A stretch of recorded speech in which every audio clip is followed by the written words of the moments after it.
ഇന്ന് നമ്മൾ പ്ലാന്റ്സ് നടുന്ന വീഡിയോ ആണ് കേട്ടോ. ദാ ഈ ചെടി കണ്ടില്ലേ, പ്രാവിന്റെ കരവിരുതാണ് കേട്ടോ നിങ്ങളിപ്പോ ഈ കാണുന്നത്. ഈ പ്ലാന്റിനെ ഞാൻ മറ്റൊരു ബാൽക്കണിയിലാണ് വെച്ചിട്ടുണ്ടായിരുന്നത്. അവിടെ പ്രാവ് കയറി ഇത്രയും കാര്യങ്ങളൊക്കെ ഒപ്പിച്ചിട്ടുണ്ട്. ഒടിഞ്ഞ കമ്പിനെ ഇനി എന്തായാലും മാറ്റി നട്ടേ പറ്റത്തുള്ളൂ. അതിന്റെ കൂടെ തന്നെ നമുക്ക് ഓൾറെഡി മണി പ്ലാന്റ് വേര് പിടിച്ചിരിക്കുന്നുണ്ട്. അതിനൊന്ന് റീപോർട്ട് ചെയ്യാൻ സമയമായിട്ടുണ്ട്. അപ്പൊ ഞാൻ അതും കൂടെ ഇതിന്റെ കൂടെ തന്നെ ചെയ്യുന്നുണ്ട് കേട്ടോ. ദാ ഇതുപോലെയാണ് ഞാൻ മോസ്പോൾ സെറ്റ് ചെയ്യാറ്. നടാൻ പോണ പോട്ടിന്റെ മെഷർമെന്റ് ഒന്ന് നോക്കിയിട്ട് റെസ്റ്റ് ഓഫ് ദ പോർഷൻ നമുക്ക് ദാ ഈ ഒരു മോസ്പോൾ സെറ്റ് ചെയ്തെടുക്കാം കേട്ടോ. ഇങ്ങനെ ഇനി സിമ്പിൾ ആണ്. പോട്ടി മിക്സ് വെച്ചിട്ട് ചെടി ഇതിനകത്തേക്ക് വെച്ച് കൊടുത്താൽ മാത്രം മതി. മണി പ്ലാന്റ് വേര് പിടിച്ച് കിട്ടാൻ വേണ്ടി ഇതൊരു ബെസ്റ്റ് ഓപ്ഷൻ ആണ് കേട്ടോ. ഇതുപോലെ ഓർക്കിഡ് മിക്സിനകത്ത് ഇത് പെട്ടെന്ന് വേരുകൾ സ്പ്രെഡ് ആവുന്നുണ്ട്. സെൽഫ് വാട്ടറും കൂടി സെറ്റ് ചെയ്യുമ്പോൾ ഈ വേരുകൾ പെട്ടെന്ന് താഴേക്ക് വളർന്നു വരുന്നതും കാണാം.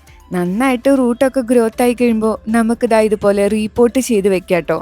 അപ്പോൾ കുറച്ചും കൂടി നല്ല ഹെൽത്തി ആയിട്ട് അത് വളരും. അതുപോലെ ചെയ്തതാണ് ഈ ഒരു മണി പ്ലാന്റും. മോസ്പോൾ സെറ്റ് ചെയ്തിട്ടുണ്ടെങ്കിൽ പ്ലാന്റിന് ഒരു സപ്പോർട്ടിന് വേണ്ടിയിട്ട് ഗ്രാഫ്റ്റിംഗ് ടേപ്പോ വെൽക്രോ ടേപ്പോ ഒക്കെ യൂസ് ചെയ്ത് നമുക്ക് ഒന്ന് ടൈ ചെയ്ത് കൊടുക്കാം കേട്ടോ. ഞാൻ നന്നായിട്ട് വെള്ളം ഒഴിച്ചു കൊടുത്തിട്ടുണ്ട്. അപ്പം ശരി, പിന്നെ കാണാം. ബായ്.